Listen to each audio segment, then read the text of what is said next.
भाई इस सवाल को पहले पढ़ते हैं। 31 मई को अकाउंटिंग ईयर इनका ख़त्म होता है। 31 मई तक डेप्रिसिएशन होता है RBM method at the rate of 20% per annum. Depreciation is charge monthly. ठीक है। मिया परचेज मोटर व्हीकल ऑन 1 जून 2013। तो पहला साल 1 जून 2013 से 30 मई 2014। पहले तो उनके पास एक मशीनरी थी और उस मशीनरी की जो कॉस्ट है वो कितनी है, 1,52,000। फिर क्या हुआ है नेक्स्ट ईयर, यानी कि 1 मार्च 2015 a new motor vehicle was purchase at a cost of 190,000। The old motor vehicle was part exchange. मैंने हमेशा बच्चों को ये बोला है कि जब भी पार्ट एक्सचेंज की बात आए तो आप पहले एंट्री बना लें। भाई मोटर व्हीकल कितने की परचेज की आपने, 1,90,000। पार्ट एक्सचेंज अलाउंस कितना है, पार्ट एक्सचेंज अलाउंस है 84। ठीक है। तो इसका मतलब है आपने पेमेंट कितनी की होगी, आपने पेमेंट की होगी 106। ठीक है। अब ये चीज़ देख लें कि जो नेक्स्ट ईयर है, नेक्स्ट ईयर आपने 1 मार्च को एक्सचेंज कर दिया था, यानी कि आपका अकाउंटिंग ईयर स्टार्ट होगा 1 जून 2014।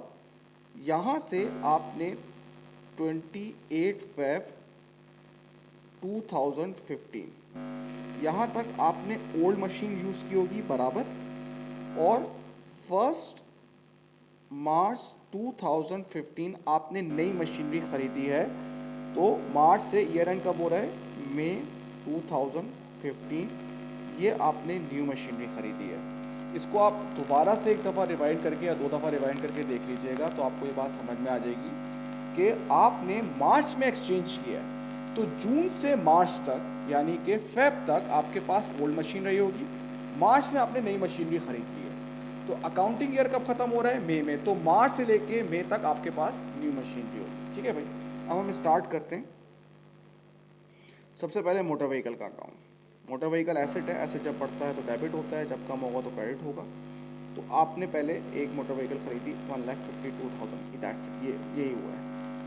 इसको आप CDBD करते हैं, कह तो वो आपसे 1 साल का रहा है, लेकिन अगर आप 2 सालों का बना देंगे तो कोई मसला नहीं है। तो ये BD 1,52,000 आ गया। फिर आपने एक नई मशीनरी खरीदी है, ये वाली एंट्री बना दें आप। Part exchange allowance 84,000, bank 106,000। और जो आपने एक ही मशीनरी थी वो आपने बेच दी, तो वो आपके पास से कॉस्ट आपके पास से चली जाएगी। तो ये आपके पास CD रह जाएगा 1,90,000। अब है प्रोविजन फॉर डेप्रिसिएशन। बढ़ेगा तो क्रेडिट होगा, जब कम होगा तो डेबिट होगा। पहले साल का आपके पास 1,52,000, उसका कितने परसेंट आ रहा है, उसका आ रहा है आपके पास 20%। तो आ रहा है 30,400, 30,400 और BD 30,400। अब इधर देख लें बेटा, आपके पास नेक्स्ट ईयर में 1 जून से लेके 28 फरवरी 2015 तक आपके पास ओल्ड मशीनरी थी 1,52,000। अब क्योंकि इसका पुराना डेप्रिसिएशन है वो माइनस करूँगा मैं 30,400 और उसका 20%। और जून से लेके फेब तक, जून जुलाई अगस्त सितंबर अक्टूबर नवंबर दिसंबर जनवरी फेब, तो ये हो जाएगा 9 मंथ्स का। तो 9 मंथ्स का आ रहा है 1,82,400। और 1 मार्च से मई 2015 तक आपने नई मशीनरी खरीदी है 1,90,000। ये नई मशीनरी है, इसका कोई पुराना एडमिशन नहीं होगा।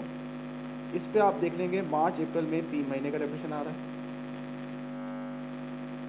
तो 3 महीने का जो डेप्रिसिएशन आ रहा है वो आ रहा है 9,500।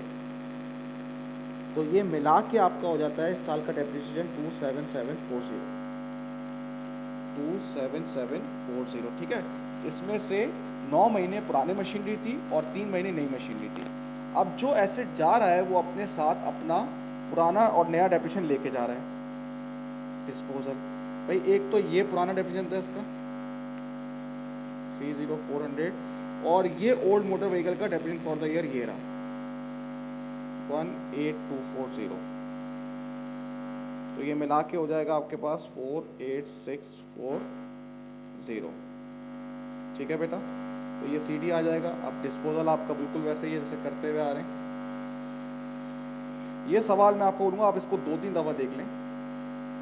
1,52,000 कॉस्ट थी, उसका डेप्रिसिएशन था 48,640, उसका पार्ट एक्सचेंज अलाउंस था 84,000, तो आपका लॉस आ रहा है 19,360। ठीक है भाई।